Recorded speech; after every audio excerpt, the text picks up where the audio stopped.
அன்பு நண்பர்களே, அன்பர்களே, உலகளவில் வரப்போகின்ற அழிவில்லா தலைவன் நமது தமிழகத்திலிருந்து உதிப்பான் என்ற ஒரு திடகாத்திரமான நிலையில் அவரை பற்றி அறிய மிகவும் ஆவலுடன் காத்திருக்கும் உங்களுக்கு எனது வணக்கத்தை தெரிவித்துக் கொள்கிறேன்.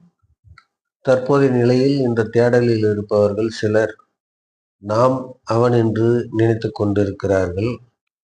ஆனால் உண்மையான அவன் எவ்வாறு நினைப்பான் என்றால், நாம் அவன் என்று நினைப்பார்.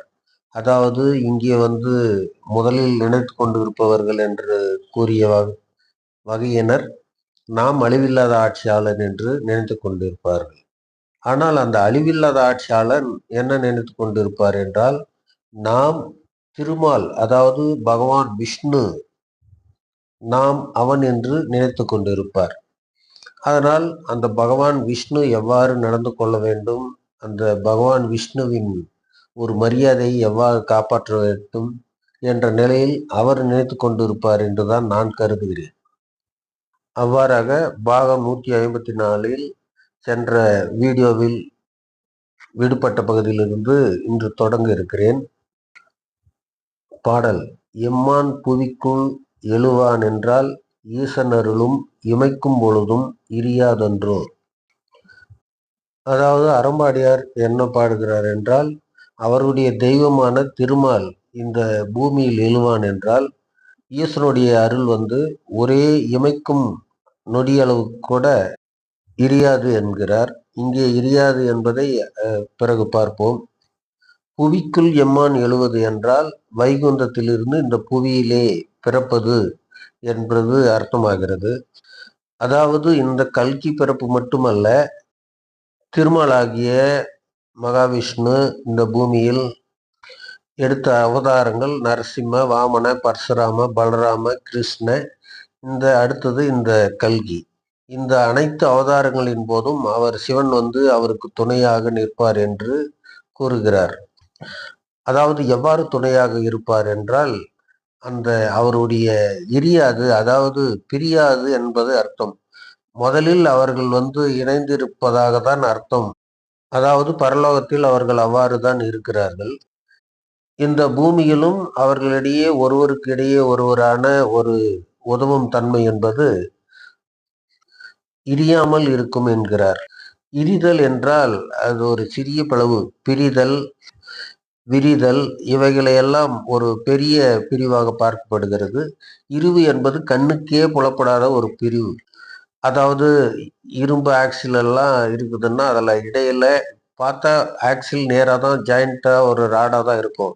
ஆனால் அதுக்குள்ள ஒரு சிறிய ஒரு விரிவு இருந்தால் அதெல்லாம் ரேஸை விட்டு கண்டுபிடிப்பாங்க. அந்த அளவுக்கான ஒரு மைன்யூட்டான ஒரு விரிவு கூட இல்லாததான் இவர் இரியாது இருப்பார் என்று சொல்லுகிறார். ஆக மொத்தம் அறியும் சிவனும் ஒன்று, அறியாதவர் வாயில் மண்ணு என்பது ஒரு புலப்படும் வகையில் இவர் பாடியுள்ளார். அடுத்ததாக இந்த இரிதல் என்ற வார்த்தையை கேட்கும்போது எனக்கு இந்த இரிடியம் ஞாபகம் வருகிறது. இரிடியத்தின் அணு எண் 77. அதாவது சமீபத்தில் நாம் 77வது குடியரசு தினத்தை முடித்தோம். அதாவது அணு எண் 77 என்றால் அந்த இரிடியம் தனிமத்தில் மையக்கரு புரோட்டானை சுற்றி 77 எலக்ட்ரான்கள் சுற்றி வருகின்றன என்பது பொருள் ஆகிறது. இந்த இரிடியத்தை பற்றி இப்போது நான் ஏன் கூறுகிறேன் என்றால், இந்த கோயில்களில் இருப்பவர்கள் எல்லாம் கிட்டத்தட்ட அந்த 1000 வருட பழைய கோயில்களில் கலசங்களின் மீது இடி விழுந்து அது இரிடியமாக மாறிவிட்டது என்று கொண்டு போய் கடத்தி விற்பனை செய்வார்கள்.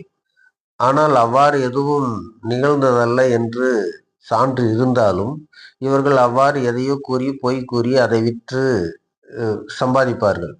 கோடிக்கணக்கான விலை சொல்லி சம்பாதிக்க. இது அந்த படம் என்ன, சதுரங்க வேட்டை, அந்த படத்தில் வருவது போல இதெல்லாம் நிகழ்வது வழக்கம். இதை ஏன் இப்போது நான் சொல்கிறேன் என்றால், அந்த கோயில்களில் வேலை செய்பவர்கள், அந்த கலசங்களை திருடி விற்பவர்கள் எல்லாம் கூட இன்றைக்கு அழிவில்லாத ஆட்சியாளர் நான் தான், கோவில் காக்க வந்தவனே சாமி என்று ஆகிவிட்டால் சாமி எங்கு குடியிருக்கும் என்று பாட்டு வருவது போல அவர்கள் எல்லாம் கூட நிறைய உருவாகிவிட்டார்கள். ஆதலால் அந்த இரிடியத்தை நம்பி பேராசைகள் வாங்குபவர்களைப் போல அவர்களை நம்பி யாரும், அது போன்றவர்கள் நம்பி நான் தான் ஐயார் என்று பசுப்பி கூறுவதை நம்பி யாரும் பின் செல்ல வேண்டாம் என்று எனக்கு அறிந்ததை கூறுகிறேன். அடுத்த வரி, பெம்மான் பிறவி தரிப்பான் என்றால் பிழையே தோன்றா பிறையோன் காப்பும் பிசகாதன்றோ, அண்ணல் அவனியுள் அலர்வான் என்றால் அம்பையின் அணைப்பு அகலாதன்றோ. அதாவது பெருமாளாகிய விஷ்ணு இங்கே பிறவி எடுத்தானால் பிறையை தலையிலே சூடியிருக்கும் சிவபெருமானின் காப்பு, அதாவது அந்த கல்கி அவதாரத்தினை அவருடைய எதிரிகளிடமிருந்து காப்பாற்றுவது. அதாவது எதிரிகள் என்பது இங்கு யார்? அவருக்கு அதர்மவாதிகள். அவ்வாறான அதர்மவாதிகளிடமிருந்து அவரை காக்கும் பொறுப்பை சிவன் மேற்கொள்வார். அந்த காக்கும் பொறுப்பு பிசகாது என்கிறார். பிசகாது என்பதால் இந்த மழை பெய்யும் போது பிசுபிசுக்கிறது என்போம். துளியை விட பல மடங்கு சிறிய தூறலை பிசுபிசுத்தல் என்போம். அவ்வாறு துளியை விட நுணுக்கமான ஒரு சூழ்நிலை போல அவருடைய பாதுகாப்பில் அவ்வளவு நுணுக்கம் இருக்கும் என்கிறார். அடுத்தது, அண்ணல் அவனியுள் அலர்வான் என்றால் அம்பையின் அணைப்பு அகலாதன்றோ. இங்கு அம்பை என்பவள் சிவனின் துணைவியார் பார்வதி அம்மை. அந்த பார்வதி அம்மையின் துணையும் இந்த கல்கி அவதாரம் என்று அல்ல, அவர் எவ்வப்போதெல்லாம் இங்கு பூமியில் அவதாரம் எடுக்கிறாரோ அப்போதெல்லாம் அவருடைய துணை நிச்சயம் தேவைப்படுகிறது. இங்கே பூமியில் திருமால் பூவை போல, ஒரு மனம் வீசும் பூவை போல அலர்ந்தால் அந்த பூவை ஒரு பெண்ணானவள் எவ்வாறு ஒரு பாசமாக தேவை என்று ஒரு விருப்பமாக சூடிக்கொள்வாளோ அவ்வாறு அந்த அம்மையானவள் இந்த மகாவிஷ்ணுவை அந்த அவதாரத்தை ஏற்று அரவணைப்பாள் என்று கூறுகிறார். அந்த அரவணைப்பு என்றுமே அகலவே அகலாது என்று சொல்கிறார். நண்பர்களே, இதில் இடையில் ஏதோ நேரம் போக, ஆனாலும் ஒரு முக்கியமான ஒரு கருத்தை, கவியின் திறத்தை பற்றி தான் நான் கூற விரும்புகிறேன். அது யாதெனில், இங்கே பெம்மான் பிறவி தரிப்பான் என்றால் பெம்மான் என்பது பெருமாள் என்றேன். அதையே இம்முக்கு பதில் இன் போட்டா பெண்மான். தற்போதைய தாவேகா தலைவர் விஜய் அவர்களின் தந்தை சந்திரசேகர் டைரக்ட் செய்த நான் சிவப்பு மனிதன் ரஜினிகாந்த் நடித்த அந்த படத்தில் ஒரு பெண்மானே என்று தொடங்கும் பாடல் வருகிறது. அது கவிஞர் மு. மேத்தா எழுதியது. பெண்மானே சங்கீதம் பாடிவா, அம்மானை பொன்னூஞ்சல் ஆடிவா, உல்லாசம் ஆயிரம் உன் பார்வை தேன் தரும், உன்னானம் செவ்வானம் பெண்மானே. அது அப்படியே தொடர கூறும் நம் மனதை. தேன்மழை நீ மார்பிலே தூவவா, தேவதை நீ நான் தினம் தேடவா,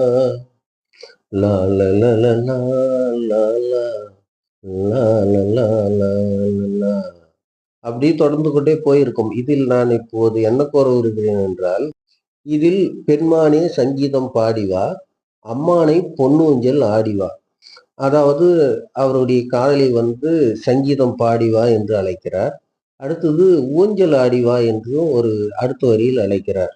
நாம் எதேச்சையாக என்ன நினைப்போம்? பாடி வருவது கிடக்கட்டும், ஆடி வருவது என்பது ஏதோ மரத்திலே கிளையில் கட்டப்பட்ட ஒரு தங்கத்திலான ஒரு ஊஞ்சலில் ஆடுவது போல என்று நினைக்கிறோம். அவ்வாறு ஆடினால் எங்கே வர இயலும்? ஊஞ்சல் முன்னே வரும், பின்னே போகும், முன்னே வரும், பின்னே போகும்.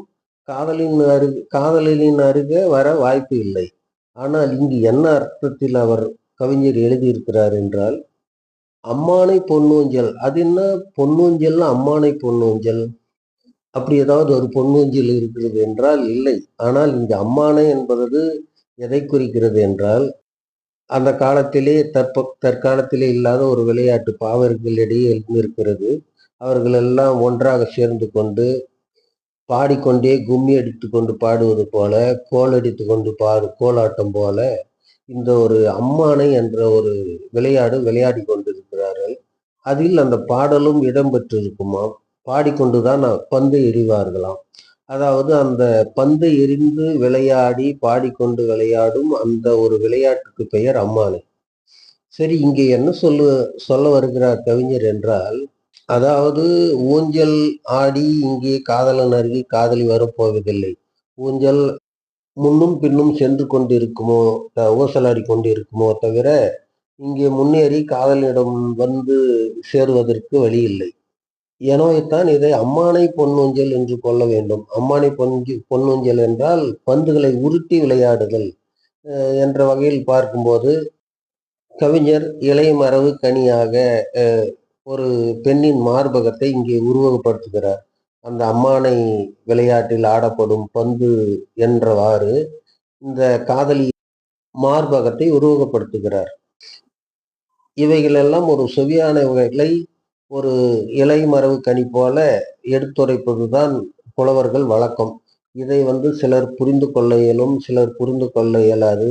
இங்கே கவிதை வடிக்கும்போது அவரை சுற்றி இருந்தவர்கள் இதை பற்றி அலசியிருப்பார்கள், அவர் அறிந்திருப்பார்கள். ஆனால் நமது பாமரர்கள் இந்த பாட்டை கேட்கும்போது இவ்வாறான நினைப்புகள்லாம் ஒரு இடம் இருக்காது, எளிய கவிதை அறியாதவர்களுக்கெல்லாம். ஆனால் கவிஞர்கள் தான் சொல்ல வந்ததை, அதை உணர வேண்டியவர்கள் உணர்ந்தால்தான் அது பயன் என்றோ, அதை வைத்து அவர்கள் ஒரு திருப்தி அடைவார்கள், மகிழ்ச்சி வருவார்கள். அதாவது எவ்வாறு என்றால், ஒரு தாயானவள் மிகவும் அருமையாக சமைக்கிறாள் என்று வையுங்கள். அது அன்று அவர்கள் டேஸ்ட் பண்ணி, ஆஹா, இவ்வளவு நாள் இல்லாத விட மிக பிரமாதமாக இன்னைக்கு சமையல் செய்திருக்கிறோமே என்று சொல்லி அந்த சமையல் கணவன், இன்னும் குழந்தைகள், பிள்ளைகள் அனைவரும் உண்ண வேண்டும் என்று நினைத்து கொண்டிருக்கும் போது அவர்கள் யாரும் உண்ணவில்லை. கடைசியில் கெட்டு வெளியே காலையில் எடுத்துக்கொட்ட வேண்டியது என்ற சூழ்நிலை என்று உருவாகிறது என்று வையுங்கள். அந்த தாயின் மனது எவ்வளவு பாடுபடும், என்னடா இவ்வளவு கஷ்டப்பட்டது வீணா போனது என்பது. இங்கே தாய் சமைப்பதற்கு பணம் வாங்குவதில்லை. அவ்வாறு தான் அறம்பாடியார் ஒன்றும் கவிதை எழுதுவதற்கு எதுவும் பரிகாரம், பணமோ பொருளோ எதிர்பார்ப்பதில்லை. ஆனால் இந்த பெண்மணி அந்த பாடலை மேத்தா எழுதியவர் பணம் வாங்கி கொண்டு எழுதியிருந்தாலும் கூட, ஒரு பந்திக்கு ஒரு சமையல்காரர், நல்ல சமையல்காரர் பிரமாதமாக அவ்வாறே சமைக்கிறார். அதற்கான உண்டான பணத்தை எல்லாம் பெற்றுக்கொண்டு போகிறார். ஆனால் ஏதோ ஒரு நிகழ்வால் அந்த பந்தி பரிமாற்றப்படாமல் நின்று போய்விடுகிறது என்று வையுங்கள்.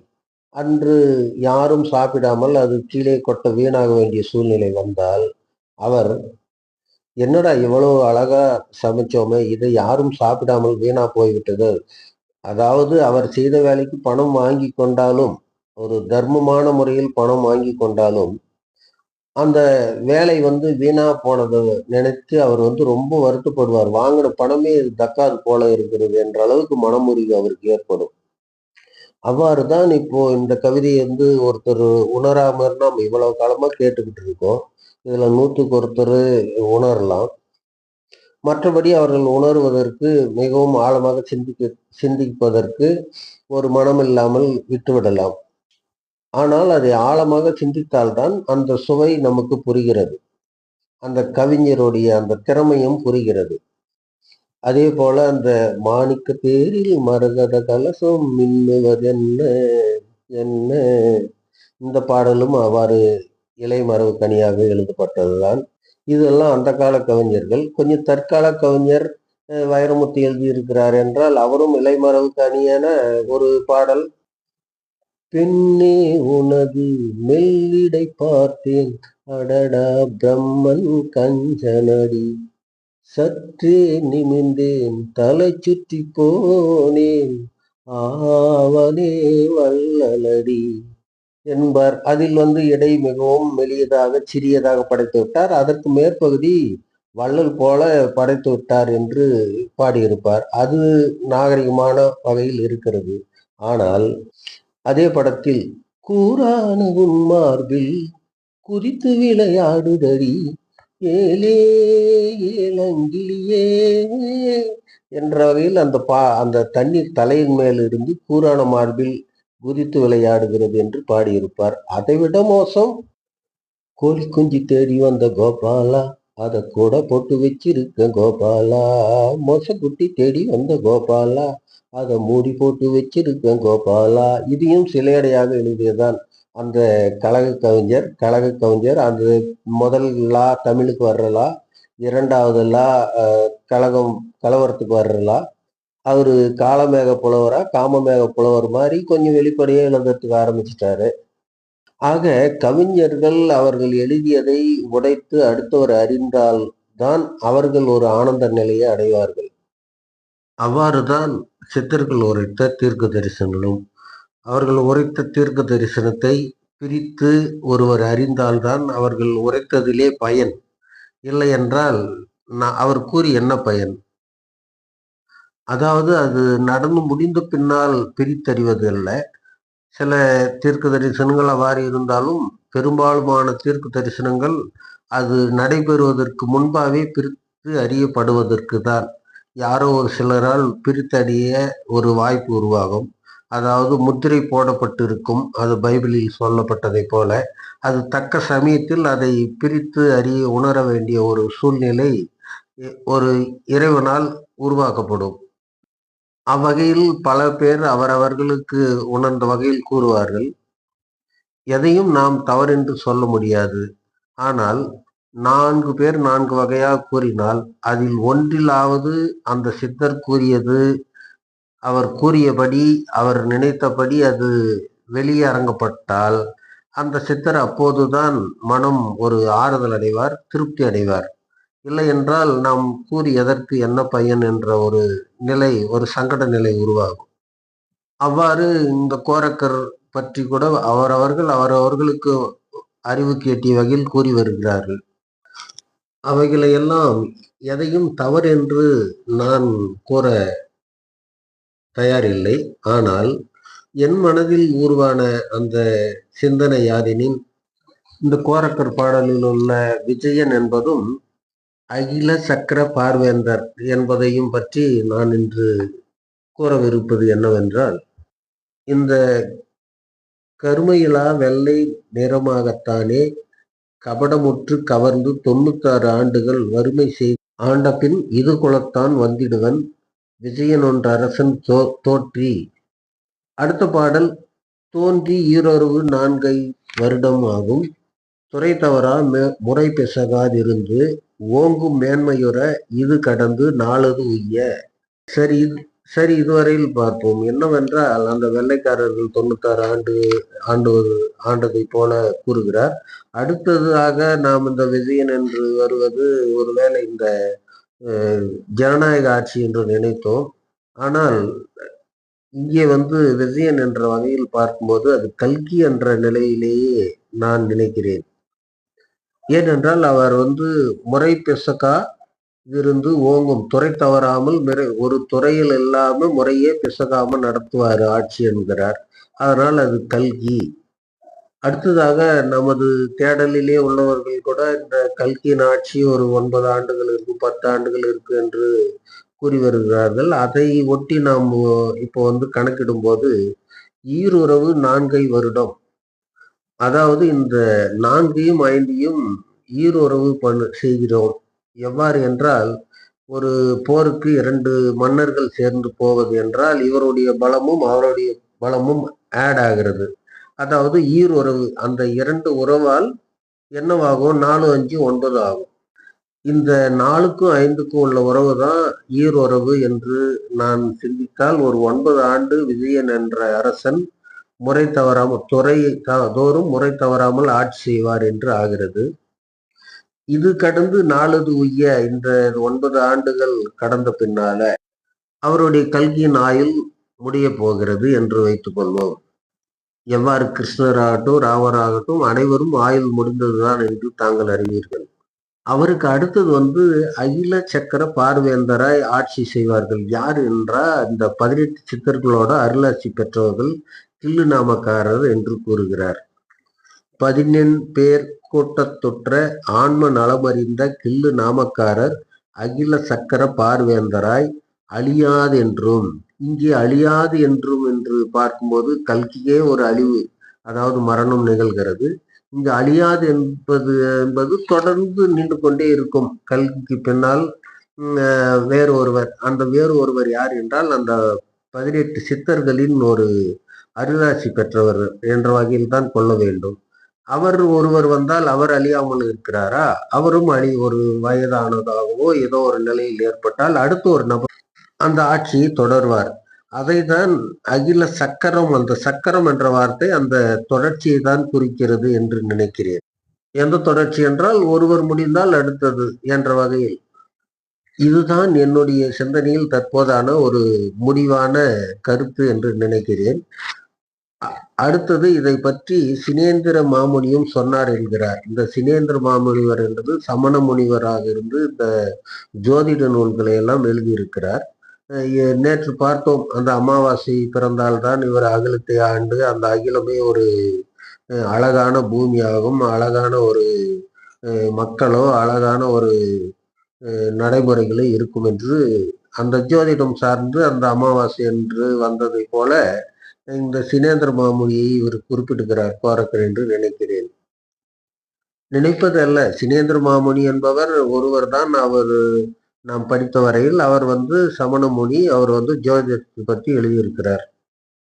ஜோதிடம் என்றால் என்ன? 4 நட்சத்திரம், அமாவாசையா பௌர்ணமியா சதுர்த்தியா நட்சத்திரங்கள் அவ்வாறு.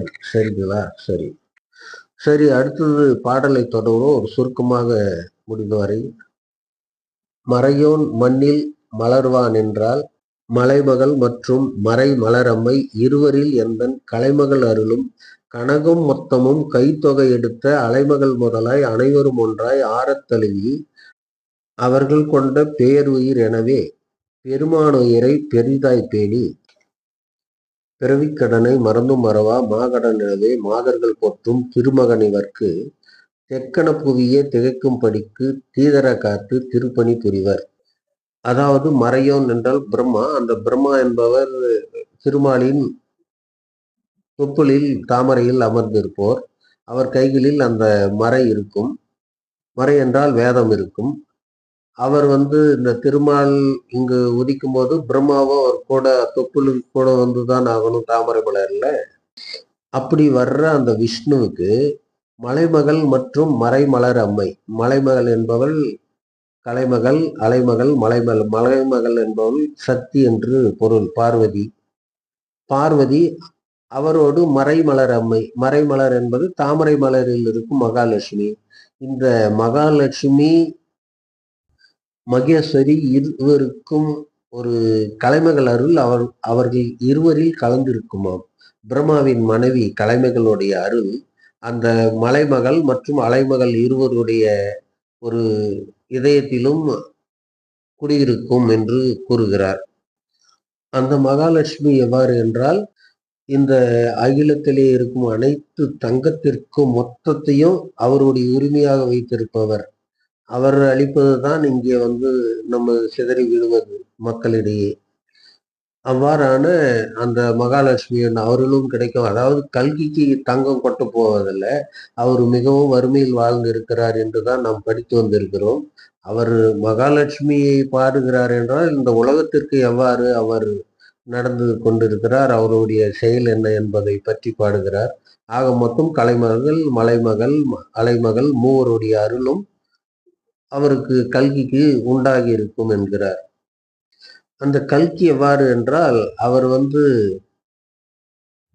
தன்னுடைய கடன், என்ன கடன், இங்கு எதற்காக பிறந்தோம் என்ற ஒரு என்ன வேலைக்காக நாம் பிறந்திருக்கிறோம் என்ற அந்த நினைப்பை மறந்து கூட மறக்காமல் இதுதான் நாம் செய்ய வேண்டும் என்ற நினைப்பில் இருப்பாராம். பட்ட கடனை எவ்வாறு கழிக்க வேண்டுமோ அவ்வாறு தன்னுடைய ஏற்ற வேலையை முடிக்க வேண்டும் என்ற ஒரு கடமை தவறா ஒரு பொறுப்பான நிலையில் இருப்பார் என்று கூறுகிறார். இவரை மாதர்கள் எல்லாம் போற்றுவார்களாம். அவ்வாறு போற்றப்படக்கூடிய போற்றத்தகுந்த ஆளாக மாறக்கூடிய இவருக்கு அந்த மூவர், அந்த மாதர்கள் போற்று நபர் என்பதால் அந்த மாதர்களை குறிப்பிடுகிறார். எந்த மாதர்கள்? கலைமகள், அலைமகள், மலைமகள். இவர்கள் எல்லாம் அவர்களுடைய உயிரை எவ்வாறு அவர்கள் பேணி காப்பார்களோ, எவ்வாறு நினைப்பார்களோ, கலைவாணி அவள் உயிரை எவ்வாறு மரியாதையாக தேவை என்று நினைப்பாலோ அவ்வாறு இவர் இந்த கல்கியின் உயிரையும் இந்த மூவரும் கலைமகள், மலைமகள், அலைமகள் மூவரும் வந்து கல்கியின் உயிரை அவர்கள் உயிரை போல பேணி காப்பார்கள். மூவரும் முக்காலி போல மூன்று புறமும் அரவணைத்து இவரை காப்பது அவர்களுக்கு ஒரு திருப்பணி என்பது போல. அதாவது இங்கே பூமியில் மூவரும் பிறந்திருப்பார்களோ என்னவோ, அவர்கள் அவருக்கு உதவுவார்களோ என்னவோ தெரியாது. ஆனால் அவர் அங்க இறைநிலையில் இருக்கும் அந்த தேவியரை கூறுகிறார். அவர் திருப்பணி என்று கூறுவதால் நான் கூறுகிறேன். திருப்பணி என்றால் இங்கே இருந்து செய்வதாக என்றால் தான் அது திருப்பணி. ஆக இந்த தெக்கண புவியே, தெக்கணம் என்றால் நீங்கள் அறிவீர்கள், திராவிட நெல் திருநாடும் தெக்கணமும் அதிசிறந்த திராவிட நெல் திருநாடு. தெக்கணம் என்பது ஆந்திரா, கேரளா, நம்ம தமிழ்நாடு.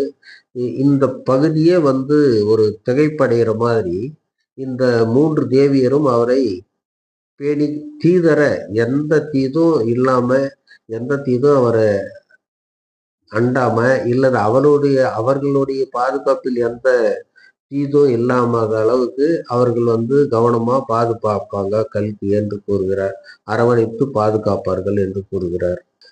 அடுத்தது, இறையோன் நினைத்தால் ஈரேழு உலகிலும் இயலா கருமம் எவையேனும் உண்டோ என்று முடிக்கிறார். இறையோன் நினைத்தால் இது நீங்களே எளிதாக புரிந்து கொள்ள வேண்டியதுதான். அவர் ஆண்டவன் நினைச்சா இந்த ஈரேழு 14 உலகம் என்று சொல்கிறார். இதுல வந்து அவரால் முடியாது எதனா உண்டா? அதை படைத்தவரே அவர். சரி, இந்த முடிவு எதற்கு சொல்கிறார் என்றால் அடுத்த பாடலில் தொடர்வதற்கு அது உதவுவதாக இருக்கிறது. அது என்ன அடுத்த பாடல் என்றால் இந்த செத்தாரிலும் விடயம் சார்ந்து அது வருகிறது. எனவே அதை அடுத்த காதொளியில் பார்ப்போம். சரிங்களா? நன்றி, வணக்கம்.